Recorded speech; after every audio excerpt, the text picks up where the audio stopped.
So the last topic in this section is a different function called the logistic function. And the logistic function, they all pretty much look the same. They look like this.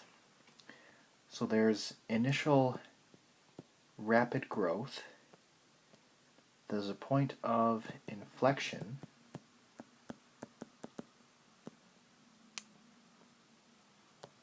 and there's declining growth with a limiting value.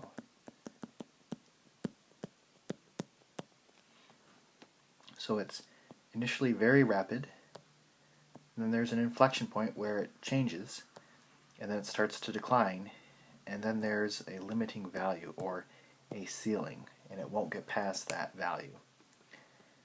So this is the form for all logistic functions, and C is the carrying capacity. So whatever number's on top here, it's never going to get bigger than that.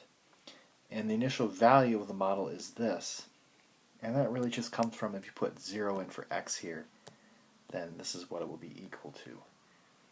So question number 4, it asks what is the initial value?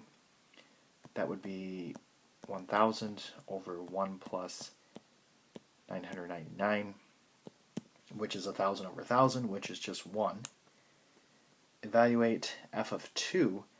I need to plug 2 in for x here. So that's going to be 1000 divided by 1 plus, and I'm putting this denominator in parentheses, so it's very important that you do that. 999 e to the negative 0.01114 times 2. And rounding to 3 decimal places, I get 1.023. And then what is the carrying capacity? That would just be the 1000. So this function will never get bigger than 1000. So kind of a lot of interesting properties with the logistic function.